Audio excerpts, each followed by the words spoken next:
இப்போ புத்தகம் படிக்கிறோம்ல, அது வந்து கண்டிப்பாக புத்தகம் படிக்கிற அந்த நடைமுறை ரொம்ப செயற்கையான நடைமுறை. அது ஒன்றும் இயற்கையானது கிடையாது. புத்தகத்தில் ஒரு விஷயத்த தெரிஞ்சுக்கிறீங்க. யாரோ சொல்ல வருகிற விஷயத்த அவங்க எழுதுகிறாங்க. அதை நம்ம புத்தகமாக பதிப்பிச்சு வியாபாரம் பண்ணுறாங்க. அதை வாங்கி நம்ம படிக்கிறோம். அவங்க சொல்ல வர விஷயத்த நம்ம தெரிஞ்சுக்கிறோம் புத்தகத்தின் மூலமாக. அதுக்கு வந்து அவர் வந்து நம்மக்கிட்ட நேரடியாகவே சொல்லிட்டு போகலாமே. அப்போ நேரடியாக சொல்லுவதாக இருந்தால் எத்தனை பேர்கிட்ட சொல்லுவார்? சொல்ல முடியாது. அப்படிங்கிறனால தான் புத்தகமாக வந்து எழுதி வெளியிடுறாங்க. புத்தகங்கிறது வந்து செயற்கையான நடைமுறை தான். ஒருத்தர் சொல்ல வர்ற விஷயத்த நிறைய பேருக்கு, இந்த உலகத்தில் நிறைய பேருக்கு அது போய் சேரணும் அப்படின்னு நினைக்கிறார்ல, அப்படி நினைக்கிறதுக்கு அந்த புத்தகங்கிறது உதவியாக இருக்குது. ஆனால் நிறைய பேருக்கு போய் சேரணுமா அப்படின்னா அது வந்து இந்த இயந்திர அறிவியல் உலகம் வேணால் பொருத்தமாக இருக்கலாம். ஒருத்தர் வந்து ஒரு கிராமத்தில் வாழ்கிறார் அப்படின்னா அவர் தினசரி வாழ்க்கையில் அவருக்கு அந்த ஊரில் எத்தனை பேர் தெரியும்? ஒரு கிராமத்தில் வாழ்கிற ஒருவருக்கு ஒரு கிராமத்தில் எத்தனை பேர்கிட்ட அவர் தினமும் பேசுவார்? அப்போ அவருக்கு தெரிஞ்ச விஷயம் வந்து அந்த கிராமத்தில் உள்ள ஒரு 10-15 பேருக்கு தினமும் அவர் பேசுவார். அதன் மூலம் போய் சேர்ந்துடும். ஒரு மனுஷங்களுக்கு வந்து ஒருத்தர் வந்து தினமும் அவருக்கு தெரிஞ்ச விஷயம் அவருக்கு தெரிஞ்ச ஒரு 4-5 பேருக்கு போய் சேர்ந்தால் போதும். ஆனால் புத்தகம் போடுறதோட நோக்கம் என்னென்னா 4-5 பேருக்கு போய் சேர்ந்தால் மட்டும் போதாது, லட்சக்கணக்கான பேருக்கு, ஆயிரக்கணக்கான பேருக்கு போய் சேரணும். அப்படிங்கிறதுக்காக தான் புத்தகங்கிற ஒரு நடைமுறை கண்டுபிடிச்சாங்க. அது வந்து ஒரு செயற்கையான நடைமுறை தான். அப்படி இருக்கும்போது புத்தகம் படிக்கிறதுங்கிறது வந்து செயற்கையான நடைமுறை. அதில் இதில் என்னென்னா, அந்த புத்தகம் படிக்கும்போது உங்களுக்கு வந்து வன்முறை உணர்ச்சிலாம் ஏற்படும். பயம் ஏற்படும், எல்லாமே ஏற்படும். ஏன்னா ஒரு கருத்தை நீங்கள் வந்து எல்லோரும் உங்கள் கருத்துன்னு சொல்லிட்டு நீங்கள் அதை எழுதுறீங்க. அப்படி இருக்கும்போது நீங்கள் ஏற்றுக்கொள்ளாத ஒரு கருத்தை எழுதும்போது உங்களுக்கு பயம் வரும். அது வந்து விமர்சனம் வரும், நிறைய விமர்சனம் வரும். நம்ம சொல்கிற கருத்து நமக்கு ஒரு பாதுகாப்பின்மை ஏற்படுத்தும் அப்படின்னு எழுத்தாளர்கள் வந்து பயப்படுவாங்க. அல்லது வந்து புத்தகம் எழுதுறது, புத்தகம் படிக்கிறது, இது எல்லாமே வந்து படித்தா கூட என்ன ஆகும்? நிறைய உடல் சார்ந்த பிரச்சனையெல்லாம் வரும். செரிமான குறைபாடு வரும், உடம்பு சூடாகும். இப்படி புத்தகம் படிப்பது கூட உடல் நலனுக்கு தீங்கு ஏற்படுத்தும். அப்போ அதுக்கு தகுந்த மாதிரியான உணவுகளை நம்ம எடுத்துக்கணும். தீவிரமாக புத்தகம் படிப்பவர்கள் அதற்கு தகுந்த உணவுகளை நாம் உட்கொள்ள வேண்டும். இப்போ வந்து ஒருத்தர் உடற்பயிற்சியே செய்யலை அப்படின்னா அப்போ அதுக்கு தகுந்த உணவை அவர் எடுத்துக்கிட்டால் போதும். உடற்பயிற்சி செய்யும்போது உடம்பு இன்னும் சூடாகும், இன்னும் வெப்பமாகும். அப்போ உடற்பயிற்சி செய்கிறவர் அதற்கேற்ற உணவை எடுத்துக்கொள்ள வேண்டும். இப்போ ஒருத்தர் வந்து சும்மா இருக்கிறார் அப்படின்னா அதற்கேற்ற உணவு, மென்மையான உணவு போதுமானது. அவர் வந்து வயலில் இறங்கி வேலை பார்க்குறாரு அல்லது உடல் உழைப்பில் ஈடுபடுகிறார் அப்படின்னா அதுக்கு தகுந்த மாதிரி அந்த உழைப்பை வந்து சமன் செய்கிற மாதிரி இன்னும் நல்ல உணவுகளை எடுத்துக்கணும், இன்னும் தரமான ஊட்டச்சத்து உணவுகளை எடுத்துக்கணும். அதே மாதிரி புத்தகம் படிக்கும்போது உங்களுக்கு நிறைய பாதிப்பு ஏற்படும், உடம்புல பாதிப்பு ஏற்படும். அப்படி இருக்கும்போது புத்தகம் படிக்கிற வழக்கம் உங்களுக்கு இருக்குதா? டெய்லி 50 பக்கம் படிக்கிறீங்களா? 10 பக்கம் படிக்கிறீங்களா? 20 பக்கம் படிக்கிறீங்களா? டெய்லி 20 பக்கம் படித்தாலே அந்த பாதிப்பை நீங்கள் உணரலாம். இந்த செரிமான குறைபாடு ஏற்படும், உடம்பு ஹீட் ஆகும். அப்போ அதுக்கு தகுந்த உணவுகளை நீங்கள் எடுத்துக்கணும். புத்தகம் படிக்கிறவங்க என்ன பண்ணணும்? நல்ல செரிமான குறைபாடு எதுவும் ஏற்படக்கூடாதுன்னா ஒரு 1/4 கிலோ திராட்சை பழம் சாப்பிட்ணும். அது மாதிரி சத்தான ஊட்டச்சத்து நிறைந்த உணவுகளை சாப்பிட்ணும். அப்போ தான் புத்தகம் படிப்பதால் ஏற்படுகிற பக்க விளைவுகள், உடல் நல குறைபாடுகளை சரி செய்ய முடியும். அதனால் புத்தகம் படிக்கிறதுங்கிறது வந்து எந்தவித தீங்கும் ஏற்படுத்த, உடம்புக்கு ஆரோக்கியத்தை தரும்னு சொல்லவே முடியாது. அப்படி யாருமே சொன்னதும் கிடையாது. நோயை தரும்னு சொன்னது கிடையாது, ஆரோக்கியத்தை தரும்னு சொன்னதும் கிடையாது. புத்தகம் படித்தா நல்லா பணம் சம்பாதிக்கலாம். ஆனால் புத்தகம் படித்தாலே உங்கள் உடல் நலனில் கோளாறு ஏற்படும். உடல் வந்து ஒழுங்காக செயல்படாது, இயங்காது. அதில் வந்து பிரச்சனை ஏற்படும், சிரமத்தை உணரும் புத்தகம் படிப்பதால். ஏன்னா புத்தகத்தின் மீது கவனம் போயிடுது. புத்தகம் படிக்கும்போது என்ன ஆகுதுன்னா, நம்ம ஒரு புத்தகத்தில் உள்ள விஷயத்தை புரிஞ்சுக்கிறதுக்காக நமது மூளை முயற்சி செய்கிறது. புத்தகத்தில் என்ன சொல்லப்பட்டிருக்கோ அதை புரிந்து கொள்வதற்காக நமது மூளை முயற்சி செய்கிறது. அப்போ அந்த நேரத்தில் நமது உடலின் செயல்பாடு மீது மூளை வந்து கவனம் செலுத்த முடியவில்லை. இப்போ மூளைக்கு ஒரு வேலை இருக்குது. என்னென்னா, வெளியில் உள்ள காட்சிகளை பார்க்கணும், வெளியில் ஒருத்தர்கிட்ட பேசணும், வெளியில் உள்ள காட்சிகளை பார்க்கணும், வெளியிலேருந்து நம்மளை பாதுகாத்துக்கணும். அப்புறம் உள்ளுக்குள்ளே நிறைய வேலை இருக்குது. இதயம் செயல்படணும், மூளை செயல்படணும், கணையம், கல்லீரல், இரைப்பை, சிறுகுடல், எல்லாமே செயல்படணும். அந்த வேலையும் மூளை பார்த்துட்ருக்கு. இந்த நேரத்தில் நீங்கள் புத்தகத்தை படிக்கும்போது உங்கள் கவனம்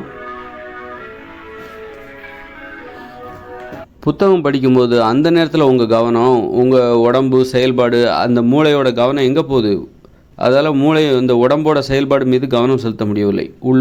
உள்ளுடல் உறுப்புகளான கணையம், கல்லீரல் அதெல்லாம் ஒழுங்காக வேலை செய்ய வைக்கணும்ல. அங்கே ரத்தம் போச்சா, இங்கே உணவு போச்சா, இங்கே தண்ணீர் போச்சா அப்படின்னு அது நிறைய நிர்வகிக்குதுன்னு. அது ஒரு நிர்வாகம் தானே மூளை. அந்த உடம்பை நிர்வகிக்கிற வேலையிலேருந்து கவனம் திசை திருப்பப்பட்டு இந்த புத்தகத்தில் போயிடுது. புத்தகத்தை படிக்கும்போது புத்தகத்தில் உள்ள விஷயத்தை தான் அந்த மூளை ஒட்டுமொத்தமாக அதை கவனிக்குது.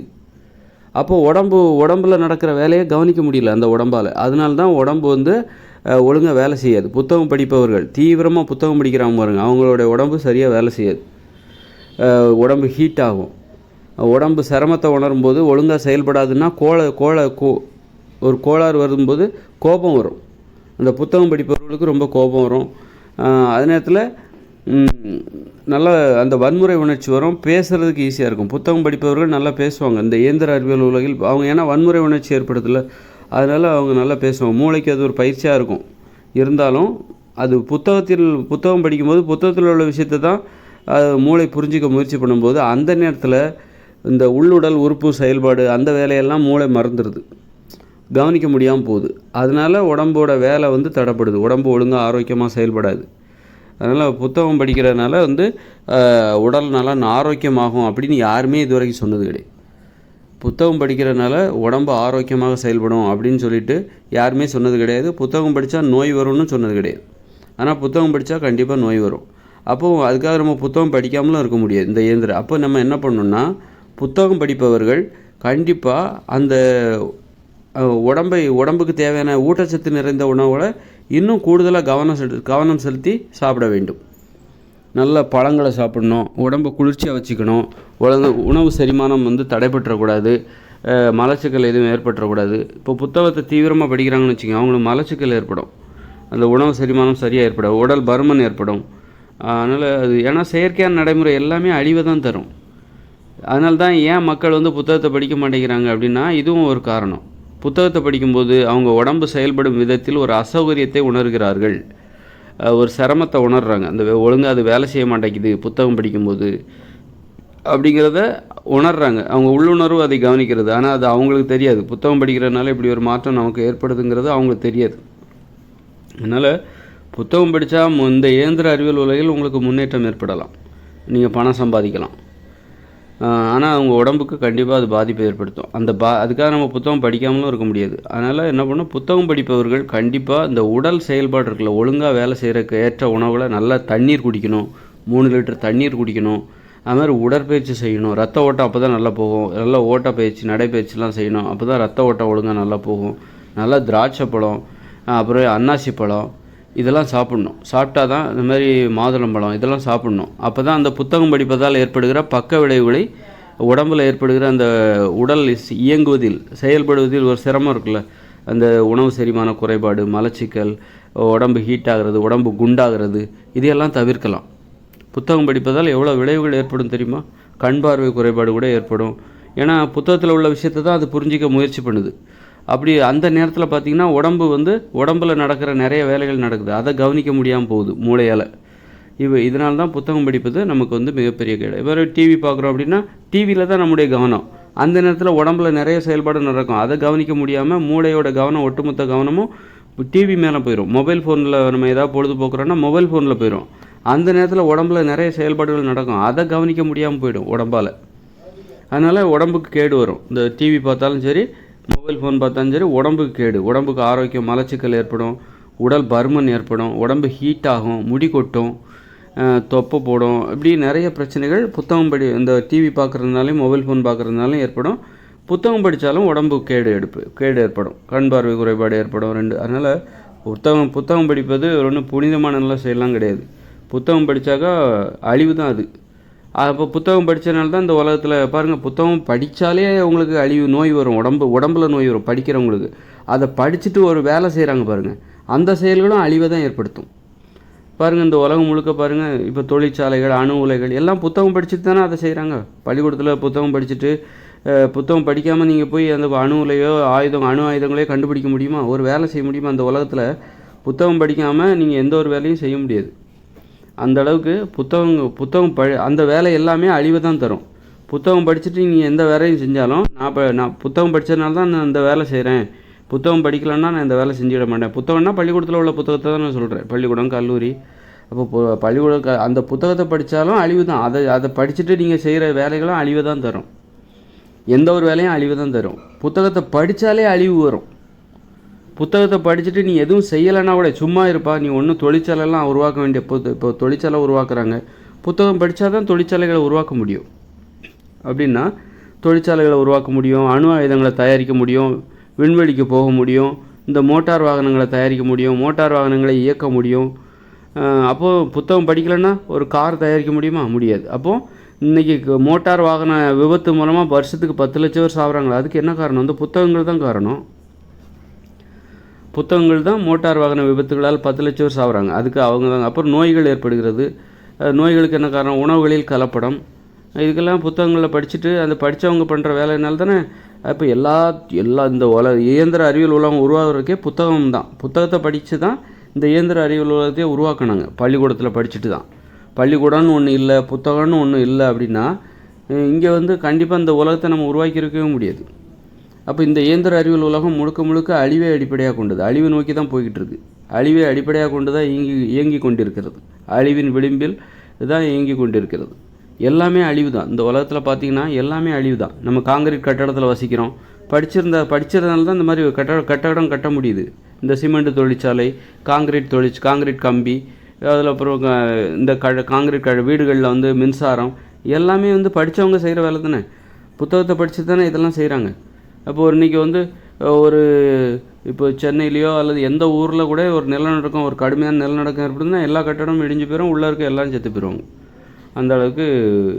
அப்போ அவ்வளோ ஆபத்து. இந்த புத்தகம் படித்தாலே உங்கள் உடம்புல நோய் வரும். அதை படிச்சுட்டு ஒரு வேலை செஞ்சாலும் அது அழிவை தான் தரும். அதனால் புத்தகங்கிறது வந்து புனிதமானதெல்லாம் கிடையாது. அது நம்ம கவனத்தை கொஞ்சம் வேறு திசையில் திருப்புது. நேரடியாக சண்டை போட்டு கிடந்தானுங்க, போர்னு சொல்லிட்டு மன்னர்கள் ராஜாக்கள்னு சொல்லிட்டு நேரடியாக வெட்டு குத்துன்னு இந்த உலோகங்கள் கண்டுபிடிச்ச பிறகு உலோகங்களால் செய்யப்பட்ட ஆயுதங்கள் கருவிகளை வச்சுக்கிட்டு நேரடியாக வெட்டு குத்துன்னு சண்டை போட்டுக்கிட்டு இருந்தாங்க. அவங்களெல்லாம் கொஞ்சம் கவனத்தை திசை திருப்பி வச்சுருக்காங்க புத்தகங்கள் மூலமாக. போய் படி, நீ இன்ஜினியர் ஆகு, நீ டாக்டர் ஆகு. சண்டை போட்டுக்கிட்டு இருந்தாங்களே, நேரடியாக வெட்டுவேன் குத்துவேன்னு சொல்லிட்டு சண்டை போட்டுக்கிட்டு இருந்தவங்க போய் இனிமா சண்டை போடாத, போய் படி, நீ டாக்டர் ஆகு, நான் இன்ஜினியர் ஆக போகிறேன், கலெக்டர் ஆக போகிறேன், அப்படி போயிடு, அதுதான் உனக்கு பாதுகாப்பு. நேரடியாக சண்டை போடாத, மறைமுகமாக சண்டை போடு. நீ வந்து இன்ஜினியராக போய் மக்களை எப்படி சாகடிக்கிறது அப்படி அந்த வழியை பாரு. அதாவது தெரியக்கூடாது. நான் என்னது பசுத்தோல் போர்த்திய புலி மாதிரி. இன்ஜினியருங்கிற போர்வையில் நீ மக்களை எப்படி சாகடிக்கலாம், டாக்டருங்கிற போர்வையில் மக்களை எப்படி சாகடிக்கலாம், அப்படி யோசி. நீ வந்து என்ன பண்ண போகிற? ஒரு மோட்டார் வாகனங்களை தயாரிக்கிற ஒரு தொழிற்சாலை அமைக்க, அது சம்மந்தமாக படித்து மோட்டார் வாகனங்களை தயாரித்து இந்த மக்களுக்கு விற்பனை செய். மக்கள் ஆர்வமாக வாங்கி வேகமாக ஓட்டி விபத்து ஏற்பட்டு செத்து போவாங்க, கைகாலெலாம் உடஞ்சி பிஞ்சு போயிடும். இப்படி சாவடி. இந்த வழியில் மக்களை நீ சாவடிக்க முயற்சி பண்ணு. அதுமாதிரி மருத்துவர்கள் என்ன பண்ணுறாங்க? நீ மருத்துவம் பாரு, எல்லா நோயும் உன்னால் குணப்படுத்த முடியுங்கிற அந்த நம்பிக்கையை மக்களுக்கு கொடுத்துரு. மக்கள் வந்து உன் மேலே நம்பிக்கை வச்சுட்டு உடம்பு நலன் மீது அவங்கவுங்க உடம்பு நலன் மீது மக்கள் நம்பிக்கை வைக்க மாட்டாங்க. எல்லாம் டாக்டர் பார்த்துப்பாங்க. எம்பிபிஎஸ் படித்த டாக்டர் நம்ம உடம்புல நோய் வந்துச்சுன்னா அவங்க குணப்படுத்திடுவாங்க. எல்லோரும் எல்லாத்தையும் மேலே இருக்கிறவங்க பார்த்துப்பாங்க, எம்பிபிஎஸ் படித்தவங்க பார்த்துப்பாங்க அப்படின்னு நினச்சி மக்கள் உடம்பு நலனை பற்றி யோசிக்கிறதே கிடையாது. தலைவலி வந்தால் கூட அதுக்கு ஒரு கை வைத்தியம் யோசிக்கிறது இல்லை. எல்லாரையும் பணத்தை கொடுத்தா அவங்க வைத்தியம் செய்ய போகிறாங்க அப்படிங்கிற நம்பிக்கையில் வேகமாக வண்டி ஓட்டுறாங்க. கீழே விழுந்து கைகால் முறிஞ்சு பார்த்து எலும்பு முறிஞ்சுனாக்கா டாக்டர் வந்து சிகிச்சை செஞ்சு கைகாலை ஒட்ட வச்சிட போகிறாங்க. கண்ட மனைக்கு மதுவை அருந்துவது, குடிக்கிறது. சிறுநீரகம் கெட்டு போச்சுன்னா மாற்று சிறுநீரகம் பொருத்திடுவாங்க. அவங்க காசு கொடுத்தா மாற்று சிறுநீரகம் கிடச்சிரும். இந்த மாதிரியான ஒரு நம்பிக்கையை இந்த மருத்துவம் இந்த மக்களுக்கு ஏற்படுத்துது. அதனால் மக்கள் வந்து இந்த டாக்டர் இருக்காங்கிற பேரில் உடம்போட நலனை பற்றி கொஞ்சம் கூட அக்கறை இல்லாமல், அது சார்ந்த ஒரு ஆரோக்கியமாக எப்படி வாழணும், உடம்பை வச்சுக்கணும் ஆரோக்கியமாக எப்படின்னு அந்த முயற்சியில் ஒரு ஆர்வமே இல்லாமல் மக்கள் ஆட்டம் போட்டுட்ருக்காங்க. அப்போ இப்படி தான் மக்கள் இருக்கணுங்கிறத அந்த எம்பிபிஎஸ் படித்தவங்களும் விரும்புகிறாங்க. அப்போ தான் அவங்களுக்கு மதிப்பு. மக்களுக்கெல்லாம் மருத்துவ அறிவு வந்துருச்சுன்னா அப்போ எம்பிபிஎஸ் படித்தவங்களுக்கு மதிப்பு இல்லாமல் போயிடும். அப்போ நாங்கள் எதுக்கு கஷ்டப்பட்டு படிக்கிறோம்? நீங்களே எல்லாத்தையும் பார்த்துக்கிட்டிங்கன்னா நாங்கள் எப்படி கஷ்டப்பட்டு இவ்வளோ படித்ததுக்கு மதிப்பு இல்லாமல் போயிடும். இப்படி தான் இந்த படித்தவங்க எல்லாருமே வந்து மற்றவங்கள வந்து சோம்பேறியாக்கி அவங்கள வந்து அதாவது அவங்க செய்கிற எல்லா வேலையும் அழிவை நோக்கி தான் இருக்கும். மறைமுகமாக ரகசியமாக அழிவை நோக்கி அழைத்து செல்வதாகத்தான் இது இருக்கும். அதனால் வந்து புத்தகம் படித்தாலும் ஆபத்து. படிச்சுட்டு அதை பற்றி செயல்படுறாங்களா, அதில் உள்ள விஷயங்களை செயல்படுத்துகிறாங்க பாருங்கள். புதுசாக கண்டுபிடிக்கிறாங்க, விண்வெளிக்கு போகிறாங்க, விமானம் ஓட்டுறாங்க, விமானம் ஓட்டுறதுனால நன்மை தான். ஆனால் எத்தனை விமான விபத்தில் எத்தனை பேர் எரிஞ்சு செத்து போயிருக்காங்க. ஒரு உயிர் கூட சாகக்கூடாது இந்த உலகத்தில். ஒருத்தர் கூட இங்கே இந்த உலகத்தில் சாகக்கூடாது. சாகக்கூடாதுன்னா இயற்கையாக சாகணும், செயற்கையாக செத்துடக்கூடாது. எப்படி இப்போ நான் சாகணும்னு நினைப்பேனா நான்? அது மாதிரி நீங்கள் சாகணும்னு நீங்கள் நினைப்பீங்களா? நீங்களும் வாழணும்னு தான் நினைக்கிறீங்க, நானும் வாழணும்னு தான் நினைக்கிறேன். அதனால் அநியாயமாக யாருமே செத்துடக்கூடாது. அப்படி இருக்கும்போது இப்போ நாம் எடுக்கிற முயற்சி எல்லாருமே கண்டிப்பாக விபத்து ஏற்படும். நாம் ஒரு முயற்சி ஏற்படுறோன்னா, ஆனால் விபத்து ஏற்பட்டால் கண்டிப்பாக உயிர் பலி ஏற்படும். விபத்தே ஏற்படாதுன்னு சொல்ல முடியுமா? நாம் இயந்திர அறிவியல் தொழில்நுட்பம் ஒரு உலகை உருவாக்கி வாழ்ந்துட்டுருக்கோம். நிறைய கண்டுபிடிப்புகள், அதை கண்டுபிடிக்கிறோம், இதை கண்டுபிடிக்கிறோம், எல்லாமே பண்ணுறோம். விபத்து ஏற்படாதுன்னு சொல்ல முடியுமா? விபத்துங்கிறது நீங்கள் நடந்தாலும் உங்களுக்கு விபத்து ஏற்படும். ஆனால் நடந்து செல்லும் பொழுது உங்களுக்கு ஏற்படுகிற விபத்து உங்களை கண்டிப்பாக சாகடிக்காது. அதாவது நடந்து செல்லும்போது நீங்கள் தடுக்கி கீழே விழுந்துருவீங்க. அப்படி இருக்கும்போது தடு மாதிரி கீழே விழுறதுக்கு போவீங்க. அப்படி இருக்கும்போது ஒரு உயிர் பலி ஏற்படுற அளவுக்கு அங்கே பெரிய பாதிப்பெல்லாம் ஏற்படாது. ஆனால் நீங்கள் இந்த இயந்திர அறிவியல் உலகில் வாழும்போது நிறைய கண்டுபிடிப்பு, தொழிற்சாலைகள், அணு உலைகள், அணு ஆயுதங்கள், விமானங்கள், கப்பல்கள், விண்வெளி ஆராய்ச்சி எல்லாமே பார்த்தீங்கன்னா இது எல்லாமே விபத்து ஏற்படும். விபத்து எல்லா இதுலேயுமே நடக்கும். ஆனால் விபத்து ஏற்பட்டால் பாருங்கள் பெரிய அழிவு ஏற்பட்டுருது. அதாவது விபத்து ஏற்படும் தான். அதே நேரத்தில் விபத்து ஏற்பட்டால் மிகப்பெரிய அழிவு ஏற்படக்கூடாது. அப்படின்னா நம்ம என்ன பண்ணணும்? இயற்கையோடு இணைஞ்சி காடுகளில் தான் வாழணும். காடுகளில் வாழ்ந்தால் ஒரு என்ன விபத்து ஏற்பட போகுது? அங்கே பெருசாக நடக்கும்போது தடுமாறி கீழே விடுவோமா? அவ்வளோதான் ஏற்படும். அதில் யாரும் பெருசாக செத்து போகிறதுக்கு வாய்ப்பு ரொம்ப ரொம்ப குறைவு. ஆனால் இந்த இயந்திர அறிவியல் உலகில் ஒரு விபத்து நடந்துச்சுன்னா எந்த வகையிலையும் விபத்து நடக்கலாம். ரோட்டில் போகிறீங்க, கார் மோதும், என்ன வேணாலும், ரயில் மோதிக்கலாம், ரயில் தடம் புரளலாம், விமானம் வெடித்து சிதறலாம், கப்பல் தண்ணிக்குள்ளே மூழ்கலாம், அணு உலைகள் வெடித்து சிதறலாம். ஆனால் பாருங்கள், இந்த விபத்தெல்லாம் பார்த்திங்கன்னா மிகப்பெரிய விளைவுகளை ஏற்படுத்து. விபத்து இயற்கை நீ இயற்கையோடு இணைஞ்சு வாழ்ந்தாலும் காடுகளில் வாழ்ந்தாலும் உனக்கு விபத்து ஏற்படும். ஆனால் அங்கே காடுகளில் வாழும்போது உனக்கு ஏற்படுகிற விபத்தினால் ஏற்படுகிற அழிவுங்கிறது ரொம்ப ரொம்ப குறைவு. அதே நேரத்தில் இந்த இயந்திர அறிவியல் உலகில் ஒரு விபத்து ஏற்பட்டுச்சுன்னா மிகப்பெரிய அழிவு சேருது. அதனால் இந்த அழிவுகளுக்கெல்லாம் என்ன காரணம்? இவ்வளோ பெரிய அழிவுகளுக்கு என்ன காரணம்? இவ்வளோ பெரிய இயந்திர அறிவியல் உலகம் உருவாவதற்கு இந்த புத்தகங்கள் தான் காரணம். புத்தகத்தை படிச்சுட்டு தான் உருவாக்குனாங்க. அதே சமயம் இந்த இயந்திர அறிவியல் உலகில் நடக்கிற அழிவுகளுக்கும் இந்த புத்தகங்கள் தான் காரணம். அதனால் புத்தகங்கிறது ரொம்ப டேஞ்சரானது. புத்தகத்தை படித்தாலும் உங்களுக்கு நோய் வரும். அதை படிக்கிறாங்க பாருங்கள், படிக்கும்போதே உங்கள் உடம்புல நோய் வரும். அதை படிக்கும்போது தினசரி 20 பக்கம் 30 பக்கம் படிங்க, நோய் வரும் கண்டிப்பாக. உடம்பு ஒழுங்காக வேலை செய்யாது, மலச்சிக்கல் வரும், உணவு செரிமான குறைபாடு வரும், ஹீட் ஆகும், அப்படி வரும். அப்போ அந்த மாதிரி படிச்சுட்டு அதன்படி செயல்பட்டாலும், அந்த புத்தகத்தை படிச்சுட்டு தானே ஒவ்வொருத்தரும் இன்ஜினியர் ஆகிறாங்க, டாக்டர், அது செயல்பட்டாலும் அது நாளைக்கு தொழில் செஞ்சாலும் உங்களுக்கு நோய் வரும், அழிவு தான் வரும். அதனால் புத்தகத்தை நீங்கள் எப்படி பார்க்கணுன்னா அது ஒரு அழிவின் அடையாளமாக தான் பார்க்கணும். இதெல்லாம் உணர்ந்ததுனால தான் இந்த உலகம் ஏன் ஃபெயிலியர் ஆகுதுன்னா, நாம் ஒன்றும் மனுஷங்க தப்புன்னு தெரிஞ்சு எதையும் செய்ய மாட்டாங்க.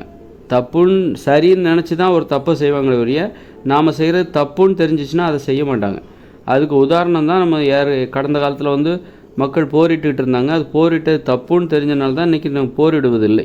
இன்றைக்கி போர் நடந்தாலும் அதற்கு மக்கள் ஆதரவு தெரிவிப்பதில்லை. ஆனால் அந்த காலத்தில் மக்கள் போரிட்டு கொண்டிருந்தார்கள். வீட்டுக்கு வீடு ஒருத்தர் சண்டை போடுறதுக்கு போயிடுவாங்க. காரணம், அன்றைக்கி போரிடுவது சரின்னு நினச்சாங்க, அதனால் சண்டை போட்டாங்க. இன்றைக்கி அது தப்புன்னு உணர்ந்துட்டாங்க, அன்பு செலுத்துவது தான் சரின்னு உணர்ந்துட்டாங்க. அதனால் மனுஷங்க எப்போ பார்த்தாலும் தப்பு பண்ணிக்கிட்டே இருப்பாங்க அப்படின்னு நினைக்காதீங்க. நீங்கள் பண்ணுவீங்களா? நீங்கள் உங்கள் வாழ்க்கையில், ஒவ்வொரு தனி மனித வாழ்க்கையில் நீங்கள் சின்ன வயசில் இப்போ நிறைய தப்பு பண்ணியிருப்பீங்க. ஆனால் அதை இன்றைக்கி திருத்திருப்பீங்க. திரும்ப தப்பு பண்ணிக்கிட்டே இருப்பீங்களா? சின்ன வயசில் பண்ணீங்க, ஐயோ அதை நம்ம தப்பு பண்ணமே, சின்ன வயசில் பண்ணமே அப்படின்னு சொல்லி வருத்தப்படுவீங்க. திரும்ப திரும்ப தப்பு பண்ணுவீங்களா? நீங்கள் பண்ண தப்பை உங்கள் பிள்ளைகள் செய்ய அனுமதிப்பீங்களா? உங்கள் பிள்ளைகளுக்கும் சொல்லிக் கொடுப்பீங்க, அது மாதிரி தப்பு பண்ணக்கூடாது அப்படின்னு சொல்லிட்டு. அது மாதிரி தான் ஒட்டுமொத்த மனுஷங்களுமே பண்ண தப்பை திரும்ப திரும்ப பண்ண மாட்டாங்க. ஏன்னா பாடம் கற்றுப்பாங்க. பாடம் கற்றுக்கும்போது அதில் தன்னை எப்படி பாதுகாத்துக்கிறது அப்படிங்கிறவங்க தான் மனுஷங்க. திரும்ப திரும்ப பண்ணுவாங்க. ஏன்னா மனுஷங்க குழந்தைங்க அவங்களுக்கு ஒன்றுமே தெரியாது, திரும்ப திரும்ப தப்பு பண்ணிகிட்டே இருப்பாங்க. அப்படி கிடையாது. மனுஷங்களும் பாடம் கற்றுப்பாங்க. தப்பு பண்ணாக்கா, குற்றங்கள் செஞ்சாக்கா அதுலேருந்து பாடம் கற்றுக்கிட்டு அந்த குற்றங்கள் தப்பை தொடர்ந்து செய்யாமல் அது இந்த உலகம் முழுக்க எல்லா மனுஷங்களும் அப்படி ஒரு முயற்சி எடுப்பாங்க. ஆக உலகம் முழுக்க ஒரு மாற்றம். இன்றைக்கி உலகம் முழுக்க ஒரு 100 வருஷத்துக்கு முன்னாடி பார்த்தா, 200 வருஷத்துக்கு முன்னாடி பார்த்தா உலகம் முழுக்க போர் தான் நடந்துக்கிட்டு இருந்தது. போரிடாத நாடுகளே கிடையாது, போர்களால் பாதிக்கப்படாதவங்களே கிடையாது. ஆனால் இன்றைக்கி பாருங்கள், உலகத்தில் எங்கேயாவது ஒரு இடத்துல தான் போர் நடந்துகிட்டு இருக்குது, எங்கேயாவது ஒரு இடத்துல தான் சண்டை. ஆனால் உலகம் முழுக்க இன்றைக்கி மக்கள் அமைதியாக இருக்காங்க, உலகம் முழுக்க அன்போடு இருக்காங்க, பாசம் அதிகரிக்குது, அன்பு அதிகரிக்குது. கடைசியில் இப்போ வேற ஒரு நடைமுறை வந்துடும், ஆரோக்கியங்கிற நடைமுறை வந்துடும், அன்புங்கிற நடைமுறை வந்துவிடும். அன்பு என்பது ஆதிக்கம் செலுத்த ஆரம்பிச்சிடும். ஆரோக்கியம் என்பது, ஆரோக்கியத்துக்காக எதை வேணாலும் இழப்பாங்க. இப்போது கோடிக்கணக்கில் பணம் சம்பாதிக்கிறாங்க, அவங்க உடம்புல ஒரு நோயின்னா அந்த நோயை குணப்படுத்தணும்னா அவங்க கோடிக்கணக்கில் கூட பணத்தை செலவழிக்க தயாராக இருக்காங்க. அப்படி இருக்கும்போது அந்த ஆரோக்கியத்தை விலை கொடுத்து வாங்குவதற்காக, மகிழ்ச்சியை விலை கொடுத்து வாங்குவதற்காக என்ன வேணாலும் கொடுக்கறதுக்கு அவங்க தயாராக இருக்காங்க, என்ன வேணாலும் தியாகம் செய்ய தயாராக இருக்கிறார்கள் மக்கள். அப்படி இருக்கும்போது நீ ஆரோக்கியமாக வாழணுன்னா இந்த இயந்திர அறிவியல் உலகிலிருந்து நீ விடுபட வேண்டும். இந்த இயந்திர அறிவியல் உலகில் வாழவே கூடாது, இயற்கையோடு இணைஞ்சு வாழ்ந்தால் தான் நீ ஆரோக்கியமாக இருக்க முடியும். இந்த இயந்திர அறிவியல் உலகில் வாழ்கிற வரைக்கும் ஆரோக்கியமும் மகிழ்ச்சியும் பாதுகாப்பும் என்றைக்குமே கிடைக்காது, அமைதி கிடைக்காது, அன்பு கிடைக்காது, பாசம் கிடைக்காது, அன்பு செலுத்துறதுக்கு நேரம் கிடைக்காது. அதனால் இந்த இயந்திர அறிவியல் உலகம் இருக்கிற வரைக்கும் மக்கள் மகிழ்ச்சியாகவே வாழ முடியாது. அப்படிங்கிறத மக்கள் கற்றுக்கிட்டாங்கன்னா, அப்போ மகிழ்ச்சியாக வாழணுன்னா இயற்கையோடு இணைஞ்சு வாழ்ந்தால் தான், காடுகளில் வாழ்ந்தால் தான் மகிழ்ச்சியாக இருப்பாங்க, அன்பாக இருப்பாங்க, பாசமாக இருப்பாங்க, சுதந்திரமாக இருப்பாங்க, சந்தோஷமாக இருப்பாங்க. அப்படிங்கிறத மனுஷங்க உணர்ந்துட்டாங்கன்னு வச்சுக்கோங்க, உடனே இந்த இயந்திர அறிவியல் உலக விட்டுருவாங்க, குப்பத்தொட்டில் தூக்கி போட்டுருவாங்க. இது தேவையில்லை, ஏன்னா உணர்ந்துட்டாங்க. அதாவது எவ்வளோ விலை கொடுத்தாவது நான் மகிழ்ச்சியாக வாழ வேண்டும், அதற்கு என்ன வேணாலும் செய்கிறதுக்கு தயாராக இருக்காங்க. நான் மகிழ்ச்சியாக வாழ வேண்டுமானால் அதற்காக மக்கள் என்ன வேணாலும் செய்ய தயாராக இருக்காங்க. நான் வந்து நிறைய நான் பெரிய கோடீஸ்வரனானால் தான் மகிழ்ச்சியாக இருப்பேன் அப்படின்ட்டு அந்த நம்பிக்கை அவங்களுக்கு இருக்க போய் தான் நிறைய பணத்தை சம்பாதிக்கிறாங்க. ஆக ஒரு நம்பிக்கை தான், நீங்கள் எது உங்களுக்கு மகிழ்ச்சியை தரும்னு நீங்கள் நம்புறீங்களோ அதை செய்வதற்கு மக்கள் தயாராக இருக்காங்க. அப்போ இந்த இயந்திர அறிவியல் உலகம் இருக்குல்ல, இது மக்களுடைய ஆரோக்கியத்திற்கு, அமைதிக்கு, மகிழ்ச்சிக்கு எதிரானது, பாதுகாப்புக்கு எதிரானது, நோய்களை வரவழைக்கக்கூடியது. இந்த புத்தகங்கள்லாம் நோய்களை வரவழைக்கக்கூடியது, பள்ளிகள், கல்லூரிகள் இதெல்லாம் நோய்களை வரவழைக்கக்கூடியது, அழிவுகளை ஏற்படுத்தக்கூடியது. இதோட முடிவு வந்து அழிவு தான். இதனால தான் இந்த உலகம் அழிவு. இப்படிப்பட்ட அழிவு சார்ந்த ஒரு உலகத்தை உருவாக்குறதுக்கு இந்த புத்தகங்களும் பள்ளிக்கூடங்களும் இதுதான் காரணம் அப்படின்னு உணர்ந்துட்டாங்கன்னு வச்சுக்கோங்களேன், இதற்கான ஆதரவை நிறுத்தி விடுவார்கள் படிப்படியாக. உடனே நிறுத்திட மாட்டாங்க. இப்போ நான் உணர்றேன் அப்படின்னா, நான் வந்து என் பிள்ளைகளை போயிட்டு நீ படி இன்ஜினியர் ஆகணும், டாக்டர் ஆகணும்னு சொல்லுவேன்னா சொல்லவே மாட்டேன். நீ மகிழ்ச்சியாக இருக்க வேண்டும், உடல் ஆரோக்கியம் தான் முக்கியம். இந்த ஊர் உலகத்துக்காக அதுக்காக பிள்ளைகளை படிக்காமல் இந்த உலகத்தில் ஒரு பிள்ளை பிறந்துச்சுன்னா படிக்க வச்சு தான் ஆகணும். படிக்க வைக்கலைன்னா அது வந்து குற்றம் அப்படின்னு ஒரு சட்டம் போட்டிருக்காங்க. அப்படி இருக்கும்போது ஊர் உலகத்துக்காக நீ ஒரு அடிப்படை கல்வியை கற்றுக்கோ. அதுக்காக நீ வந்து அதுக்காக நீ டாக்டர் இன்ஜினியர் ஆகணும், கஷ்டப்பட்டு படிக்கணும், படிக்கலைன்னா அடிக்கிறது அந்த மாதிரி எல்லாம் நல்ல பண்புகளை கற்றுக்கோ. எது முக்கியமோ அதை கற்றுக்கொள்ளு. உடம்பு ஆரோக்கியமாக வச்சுக்கோ, நல்லா தூங்கு, நல்ல ஆரோக்கியமான உணவுகளை சாப்பிடு. அந்த மாதிரி தான் நான் சொல்லுவேனே தவிர, ஏன்னா எனக்கு அப்படி ஒரு நம்பிக்கை இருக்குது. படிப்பை பற்றி எனக்கு ஒரு நம்பிக்கை இருக்குது. உனக்கு இஷ்டம் இருந்தால் படி, ஆனால் அதை விட முக்கியம் என்னது, உடல் ஆரோக்கியம், நல்லா தூங்கணும், உடல் ஆரோக்கியம், நல்ல பண்புகள், பெற்றோர்களுக்கு உதவியாரு, யாருக்காவது உதவி செய்வதற்கு ஆர்வமாறு, இப்படி நல்ல பண்புகளை கற்றுக் கொடுத்தாலே போதுமானது. அதுதான் மிகப்பெரியது. அதனால் வந்து அந்தந்த வயசில் அந்த பருவ வயதில் காதலில் ஈடுபடு, சந்தோஷமாறு, நண்பர்களோடு நல்ல நண்பர்களோடு பழகு, அந்த மாதிரி அனுபவங்களை நல்ல அனுபவங்களை சம்பாதிக்கணும். இப்படித்தான் நான் சொல்லிக் கொடுப்பேன் தவிர, இப்போ எனக்கு ஒரு கருத்து இருக்கிறனால தான் நான் வந்து என் பிள்ளைகளையே வந்து நான் என்ன பண்ணுவேன், கண்டிப்பாக எதை பண்ண மாட்டேன்னா, நீ வந்து படிக்கணும், டாக்டர் ஆகணும், இன்ஜினியர் ஆகணும், ஃபஸ்ட் ரேங்க் எடுக்கணும் அப்படிலாம் சொல்லவே மாட்டேன். ஏன்னா எனக்கு ஒரு நம்பிக்கை இருக்குது. அதுவே எனக்கு வேறு மாதிரி நம்பிக்கை இருந்தால் படிக்கணும், டாக்டர் ஆகணும், இன்ஜினியர் ஆகணும் அப்படி ஒரு நம்பிக்கை எனக்கு இருந்ததுன்னா கண்டிப்பாக நான் அதை தான் பண்ணுவேன். எனக்கு அப்படி ஒரு நம்பிக்கை இல்லை. இப்படி தான் மக்களுக்கு ஒரு நம்பிக்கை ஏற்பட்டுச்சுன்னா அதன்படி தான் அவங்க வாழ்வாங்க. அப்படி தான் இந்த இயந்திர அறிவியல் உலகம் வந்து மக்களுக்கு ஒரு நம்பிக்கையின்மை ஏற்படுத்திடுச்சுன்னு வைக்கணும்னா, இதன் மீது நம்பிக்கை இழந்து விட்டார்கள் என்றால் இது அழிவுக்கு தான் அழைத்து செல்லும் என உணர்ந்து விட்டார்கள். இப்போல்லாம் மக்கள் உணர்ந்துட்டாங்க. கடந்த காலத்தோடு ஒப்பிடுறாங்க. 30 வருஷத்துக்கு முன்னாடி மக்கள் மகிழ்ச்சியாக இருந்தாங்க, அன்றைக்கெலாம் எவ்வளோ ஜாலியாக இருந்து, இன்றைக்கி வாழ்க்கை நல்லாவே இல்லை, நிம்மதியே இல்லை அப்படின்னு மக்கள் உணர ஆரம்பிச்சிட்டாங்க, புலம்ப ஆரம்பிச்சிட்டாங்க. அப்போ இதற்கு தீர்வு இயற்கையோடு இணைஞ்ச மனித வாழ்க்கை வாழ்வது தான், இயற்கையோடு இணைந்த மனித வாழ்க்கையில் வாழ்வது தான் இதற்கு தீர்வு அப்படிங்கிறத கண்டுபிடிச்சிட்டாங்க. அப்படி உணரும்போது அடுத்தடுத்த தலைமுறையினர் இருக்காங்க பாருங்கள், இனிமே பிறக்கிற குழந்தைகள் இருக்கு பாருங்கள், நாம் எதையெல்லாம் ஏக்கமாகவும் ஆசையாகவும் நம்முடைய ஆசையும் ஏக்கத்தையும் பூர்த்தி செய்கிறது தான் அவங்களோட வேலை. நம்மளால் முடியாத வேலைகளை செய்கிறது தான் அவங்களோட வேலை. அதனால் நாம் நம்முடைய புலம்பல்களை அவர்கள் கவனிப்பார்கள். இனிமேல் பிறக்கிற குழந்தைகள் அல்லது இப்போ இருக்கிற இளைய தலைமுறையினர் இந்த மூத்தவர்களின் பெரியவர்களுடைய புலம்பல்களை கவனிப்பார்கள், ஏக்கத்தை கவனிப்பார்கள். அதையெல்லாம் நிறைவேற்றி பெரியவர்களிடமிருந்து பாராட்டுதல்களையும் அன்பையும் பெறுறது தான் இந்த இளைய தலைமுறையினுடைய கடமையாக இருக்கும். அந்த வகையில் இந்த இயந்திர அறிவியல் உலகம் இளைய தலைமுறையினரிடம் வரவேற்பை இழந்துவிடும். இனிமேல் பிறக்கிற குழந்தைகள் இந்த இயந்திர அறிவியல் உலகை வியந்து பார்க்க மாட்டாங்க. அப்படிங்கிற அதன் வாயிலாக அவர்கள் இயற்கையோடு இணைஞ்சு மகிழ்ச்சியாக, ஜாலியாக, அன்பு, பாசம், காதல், நட்பு இப்படி வாழ்வதற்கு தான் ஆசைப்படுவாங்க. உடல் உழைப்பை அடிப்படையாக கொண்ட ஒரு வாழ்க்கை இப்படி தான் வாழ்வதற்கு அவங்க அப்படி தான் இந்த இயந்திர அறிவியல் உலகமே ஃபெயிலியர் ஆகிடும். புத்தகம் படிக்கிறதுக்கு அவங்க ஆசைப்பட மாட்டாங்க. அதனால் ஏன்னா அந்த புத்தகம் அவங்களுக்கு ஆபத்தானது அப்படிங்கிறது நாம் கற்றுக்கிட்ட பாடம். அந்த பாடம் என்பது அவர்கள் வாழ்க்கையில் நடைமுறைக்கு வந்துவிடும். இளைய தலைமுறையினர் இனிமேல் பிறக்கிறவங்க குழந்தைகளோட வாழ்க்கையில் நடைமுறைக்கு வந்துடும். இப்போ இருக்கிற உலகத்தை அவங்க இனிமேல் பிறக்கிறவங்க வியந்து பார்க்கவே மாட்டாங்க. இந்த சினிமா, டிவி, அப்புறம் இந்த உலக அதிசயம், தாஜ்மஹால் இதெல்லாம் வியந்தெல்லாம் பார்க்க மாட்டாங்க. இந்த கட்டிடம், இந்த நகரங்கள் இதெல்லாம் வியந்து பார்க்க மாட்டாங்க இனிமேல் பிறக்கிற குழந்தைகள். அவங்களுக்கு நமக்கு பெருசாக தெரிஞ்ச விஷயம் அவங்களுக்கு சாதாரணமாக தெரியும். நல்லா கவனித்து பாருங்கள், நமக்கு பெருசாக தெரிஞ்ச விஷயம் அவங்களுக்கு ரொம்ப சாதாரணமாக ஈஸியாகவும் கிடைக்கும். நமக்கு கிடைக்காத விஷயம் அவங்களுக்கு ஈஸியாக கிடைக்கும். நமக்கு பெருசாக தெரிஞ்ச விஷயம் அவங்களுக்கு இப்போ சாதாரணமாக தெரியும். அந்த மாதிரி தான். இப்போ அப்படி தான் நமக்கு இந்த இயந்திர அறிவியல் உலகம் பெருசாக வியப்பாக தெரிஞ்சிருக்கும். அவங்களுக்கு அது சாதாரணமாக போயிடும். அது ஒன்றுமே இல்லாத விஷயமாக போயிடும். நமக்கு வியப்பாக தெரிஞ்சால் அவங்களுக்கும் வியப்பாக தெரியணுங்கிற அவசியம் கிடையாது. வியப்பாக தெரியணும் அப்படிங்கிறதுலாம் அவசியம். ஏன்னா அடுத்தடுத்து முன்னேறிக்கிட்டே இருக்கும் மக்கள். அடுத்தடுத்த தலைமுறையினர் அனுபவங்களில் புதுமையை தேடிக்கொண்டே இருப்பார்கள்.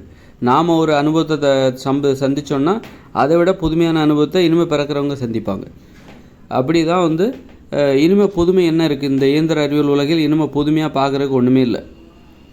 இன்னும் கொஞ்சம் ஒரு முன்னேற்றம் இருக்குது. என்ன, வான்வெளியில் வாகனங்கள்லாம் நிறைய பறக்க ஆரம்பிச்சிடும். அவன் ஸ்கூட்டர் எடுத்துகிட்டு ஆகாயத்தில் பறப்பாங்க. 4 சக்கர வாகனங்களை ஆகாயத்தில் பறக்க விடுவாங்க. அது வேணால் நடக்கும். அப்படி ஏதாவது ஒன்று இருக்கும். அப்புறம் பார்த்திங்கன்னா ஆள் இல்லாத வாகனங்கள் போயிட்டுருக்கும். வாகனங்கள்லாம் ஆள் இல்லாமல் அதோட வேகத்தை சென்சார் மூலமாக ரோடுகளில் சென்சார் வச்சுருப்பாங்க. அந்த சென்சார் ஒரு வாகனம் இந்த இடத்துக்கு வந்தால் இந்த இடத்துல போகிற வண்டி கண்டிப்பாக இந்த வேகத்தோடு அதிகமாக போக முடியாது. இப்போ வேகத்தை வேகத்தை ஒவ்வொருத்தரும் வச்சுக்கிறனால தான் விபத்துகள்லாம் நடக்குது. இனிமேல் இப்போ சென்சார் மூலமாக சாலை ஓரங்களில் சென்சார்களை வச்சுருவாங்க. வண்டிலையும் சென்சார் இருக்கும். இந்த சென்சாரும் அந்த சென்சாரும் வண்டியில் இருக்கிற சென்சாரும் மேட்ச் ஆகி அதோட வேகத்தை கண்ட்ரோல் பண்ணும். இந்த ரோட்டில் இந்த பகுதியில் 50 கிலோமீட்டர் வேகத்தில் போகக்கூடாது அப்படின்னு சொல்லி அவங்க ஃபிக்ஸ் பண்ணிடுவாங்க. அப்படி இப்போ டிரைவர் இல்லாத வாகனங்கள் இப்படிப்பட்ட முன்னேற்றங்கள் தான். நாம் ஈவிக்கக்கூடிய விஷயந்தான் எதிர்காலத்தில் நடக்க போகுது. அப்போ நடக்கும்போது கொஞ்சம் வியப்பாக இருக்கும். இது எல்லாம் இப்படி இது அவ்வளோதான். இது போயெல்லாம் வாயை பிளந்துக்கிட்டு பார்க்குற அளவுக்கு ஆமாம் அதுக்கு இப்போ என்ன, ஆள் இல்லாத வண்டி போகுதா, ஆகாயத்தில் வாகனங்கள் போகுதா, ஆமாம் அதுக்கு இப்போ என்ன, அப்புறம் அது எவ்வளோ நாள் வியப்பை தரும்? ஒரு 10 வருஷம் வியப்பை தருமா? அப்புறம் அதுவே போர் அடிக்கும். மேலே வேறு விபத்துகள் நடக்கும். அது வேறு டிவியில் போட்டு காமிப்பாங்க, மொபைல் ஃபோனில் பார்க்கலாம். ஆகாயத்தில் ஸ்கூட்டர்லாம் போகும்.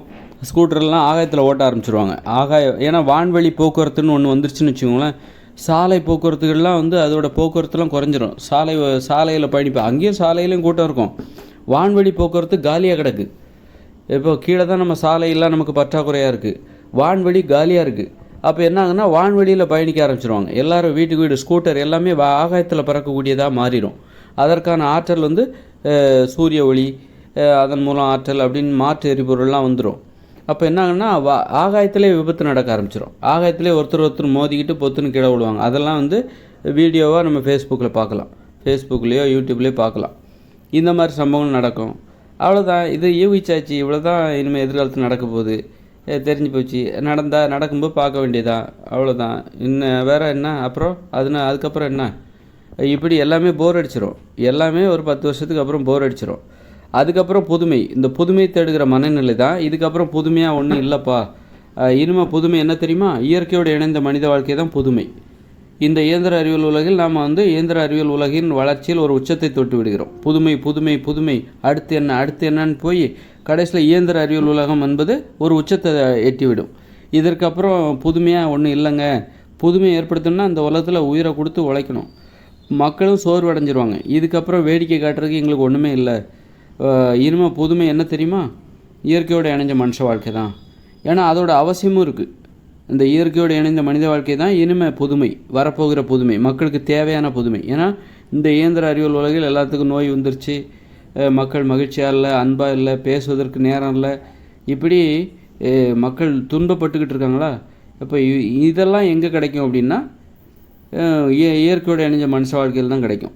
அப்போ அந்த தேவையை தான் இனிமேல் வர புதுமையாக என்ன இருக்க போகுது? இயற்கையோடு இணைந்த மனித வாழ்க்கை எதிர்கால தலைமுறையினர் தேடுகின்ற புதுமையாக இருக்க போகுது. அவர்களுக்கு தேவையான புதுமையாக அது இருக்க போகிறது.